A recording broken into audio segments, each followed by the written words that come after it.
Students, welcome back to KTC.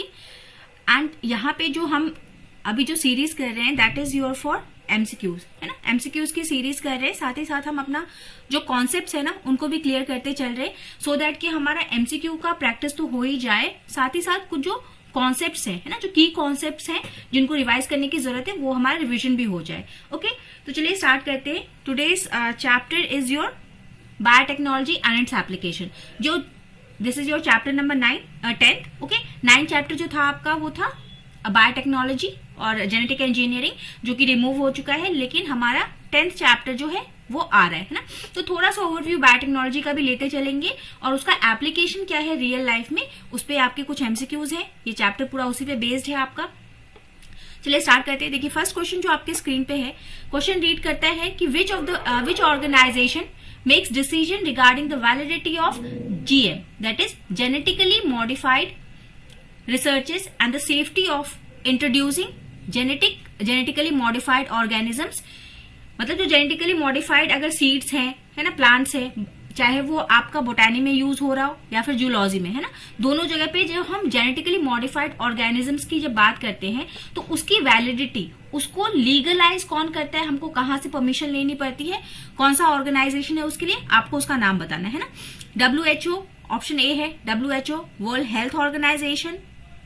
Then है आपका GEAC, ठीक है। देन है government of India and none of the above, इनमें से कोई भी नहीं। तो इसके लिए आपका कौन सा है, जेनेटिकली इंजीनियरिंग अथॉरिटी।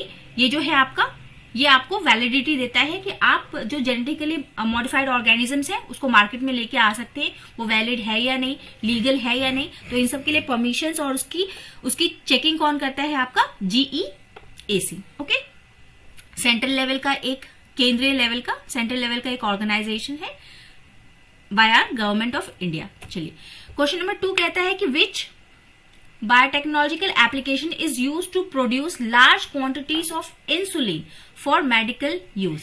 देखिए यहाँ पे हम जेनेटिक इंजीनियरिंग क्या है, जेनेटिक मॉडिफिकेशन की जो जीन है ना, जो जीन है उसमें क्या करना है, हमको मॉडिफिकेशन करना है। Modification for the betterment of human, human के लिए, बेटरमेंट के लिए, उनके लिए जो अच्छा है।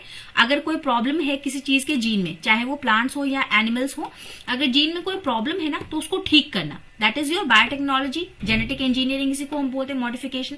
तो हमसे कह रहा है कि लार्ज नंबर ऑफ, अगर हमको इंसुलिन प्रोड्यूस करना हो मेडिकल के लिए, तो उसके लिए हम इसमें से कौन सा एप्लीकेशन यूज करते हैं, DNA fingerprinting, gene therapy, PCR that is polymerase chain reactions, या रिकॉम्बिनेंट DNA टेक्नोलॉजी, है ना। तो इसमें आपका ऑप्शन नंबर कौन सा सही है आपका, this is your recombinant DNA technology. जो हमारा DNA है उसको हम क्या करते हैं, जो हमको एक ऐसा कॉम्बिनेशन बनाते हैं। पहले हम क्या करते थे, पहले जो इंसुलिन आता था ना वो आपका स्लॉटर एनिमल से आता था। Slaughter animal for example your cow, pig, ठीक है। तो ये सारे जो स्लॉटर एनिमल्स थे ना, इनसे हम लेके आते थे इंसुलिन और फिर उसको इंजेक्ट करते थे ह्यूमन बॉडी में। बट इसके साथ कुछ दिक्कतें थे कि जो ह्यूमन जो है वो इनके जीन्स को कभी कभी एक्सेप्ट नहीं करता था, हर इंसान की बॉडी को सूट नहीं करता था। तो हमने क्या किया, आर्टिफिशियल इंसुलिन बनाना स्टार्ट कर दिया जो ह्यूमन के जीन से ही बना हुआ है ना। तो ये क्या था, recombinant DNA technology.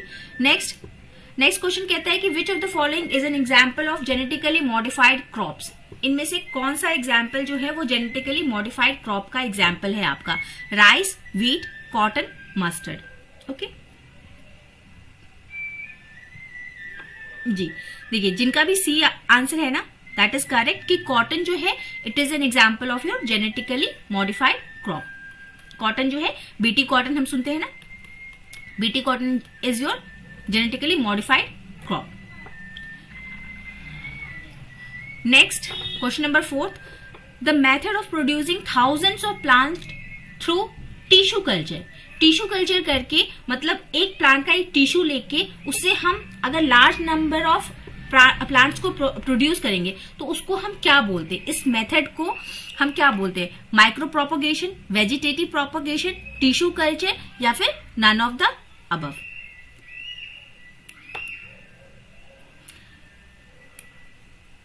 It is your micropropagation. देखिए ये जो क्वेश्चंस है ना, ये क्वेश्चंस आपकी एनसीईआरटी से एनसीईआरटी से ना लाइन बाय लाइन उठाए गए हैं। और यू नो कि जो एनसीईआरटी की जो बुक है वो बहुत ज्यादा हेल्पफुल है for your 12th board also, NEET also, मतलब जितने भी कॉम्पिटेटिव एग्जाम्स है ना जहां पे आपका बायो पूछा जाता है वहां पे NCERT is the best book, है ना।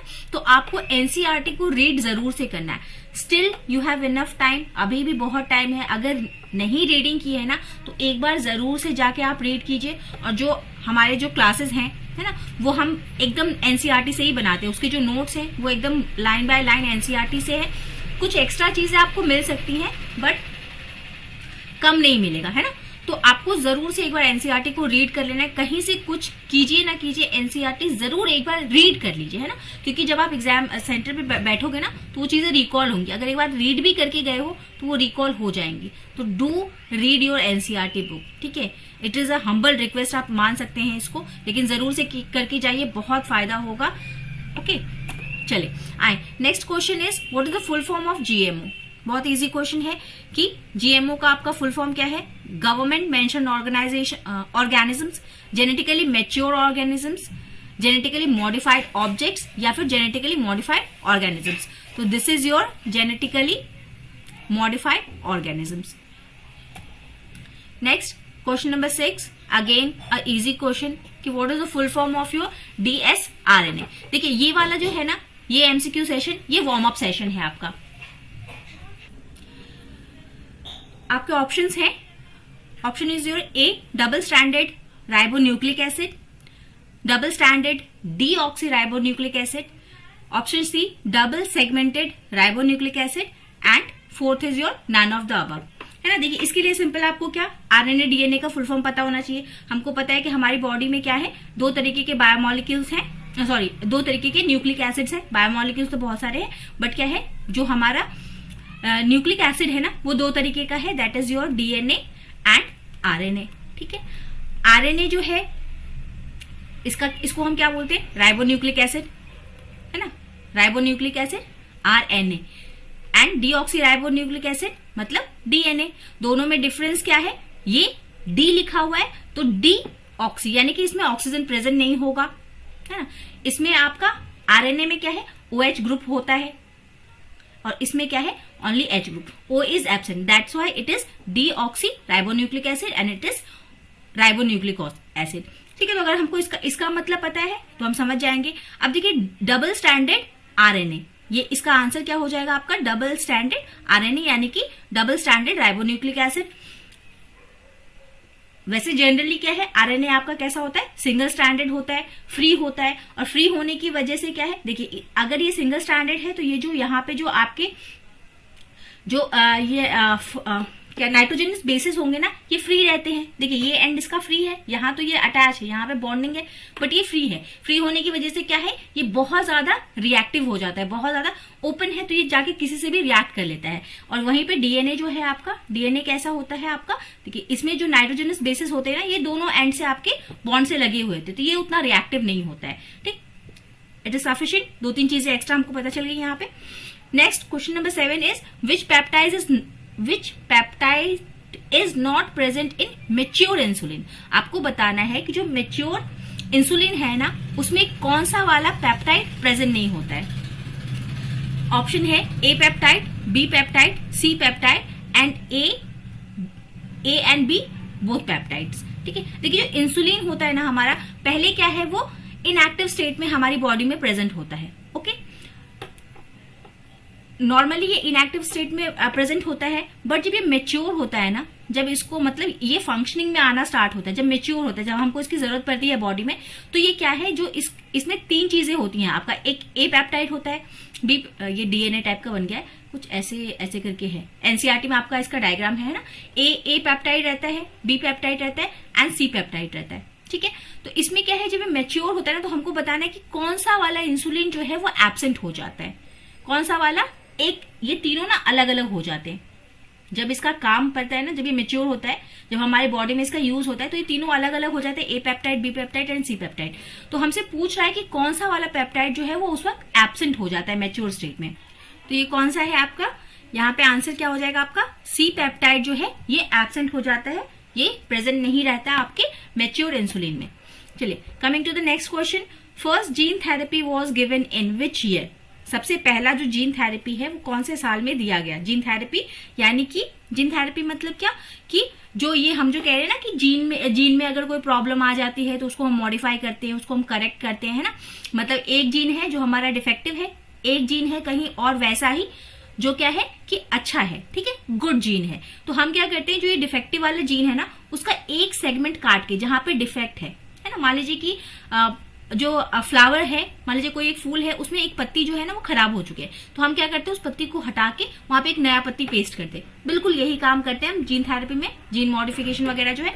तो जीन थेरेपी जो सबसे पहला है वो कब दिया गया आपको बताना है, तो वो आपका दिया गया है 1990। ओके, ये एक 4 ईयर ओल्ड लड़की को दिया गया था। एज इट इज आपके एनसीईआरटी में लिखा हुआ है, एक बार आप स्टडी जरूर से करेंगे। ये 4 इयर्स गर्ल थी एक, जिसको एडीए था, ठीक है, डेफिशिएंसी थी एक एंजाइम की, जिसके लिए उसके साथ जीन थेरेपी किया गया था और फर्स्ट टाइम इसका एप्लीकेशन हुआ था in 1990। Coming to the next question. Next question is your, what is the full form of your BT cotton? What is the full form of BT in BT cotton? बीटी कॉटन में जो BT है उसका क्या मतलब है, उसका फुल फॉर्म क्या है?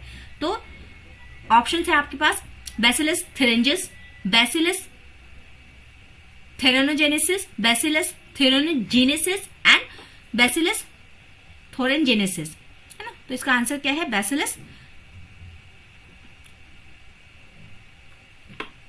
इसका आंसर है आपका, सब एक जैसे हैं, बहुत क्लोज, काफी क्लोज आंसर्स हैं, तो केयरफुली करेंगे क्योंकि देखिए यहाँ पे थोड़ा सा स्पेलिंग का मिस्टेक की वजह से आपका आंसर क्या है, गलत हो सकता है ना।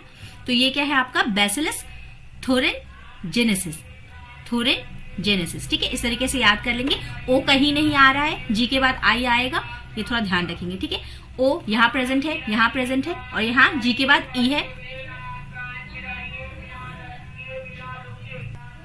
And this is the last question of the day कि क्वेश्चन कह रहा है आपका क्वेश्चन नंबर 10 कि this capacity to generate a whole plant from any cell or explant is called. देखिए ये भी एज इट इज लाइन ली गई है आपकी एनसीईआरटी से। एनसीईआरटी में सिंपल एक आपका क्या है, एक लाइन लिखी गई है, वहां से ये क्वेश्चन उठाया हुआ है ना।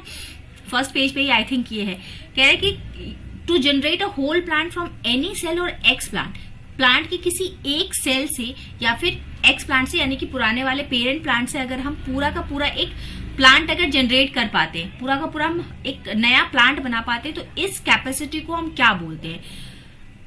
प्लूरीपोटेंसी, totipotency, both A and B, या नन ऑफ दीज, ठीक। तो ये क्या है आपका, totipotency is the capacity to generate a whole plant from any cell और द एक्स प्लांट, ठीक है। तो these are the 10 questions of your chapter, that is your biotechnology and its application, ठीक है। उससे ये आपके कुछ 10 इंपॉर्टेंट क्वेश्चंस थे। इसको आप एक बार जाके रिवाइज करेंगे। देखिए यहाँ पे आपसे क्या क्या पूछा गया, 2-3 चीजें आप करेंगे। देखिए एक तो इंसुलिन वाला कि इंसुलिन क्या है, कैसे बनता है, हमने थोड़ा सा डिस्कशन कर लिया है। अब अगर आप रीड करोगे ना तो बहुत इजीली आपको समझ में आ जाएगा। देन जेनेटिकली मॉडिफाइड ऑर्गेनाइजेशन क्या है, अथॉरिटी देने के लिए। फिर हमने किया बीटी कॉटन, ओके। ये हमने एक डिटेल्ड वीडियो भी बनाई है, उसको भी आप देख सकते हैं, जिसमें हमने की पॉइंट्स ही बताए हैं line by line. And then your gene therapy. तो ये सारी कुछ चीजें हैं जिसको हमने यहाँ पे इन 10 क्वेश्चंस के जरिए देखा है। आप जाके एक बार जरूर से क्या है, एक बार रीडिंग डाल लें चैप्टर की, नहीं तो वीडियो देख लें, ठीक है। Whatever you think fit for you. And one more thing कि do like and subscribe the channel, okay. Thank you everyone, have a nice and wonderful day, keep revising, keep studying. Thank you.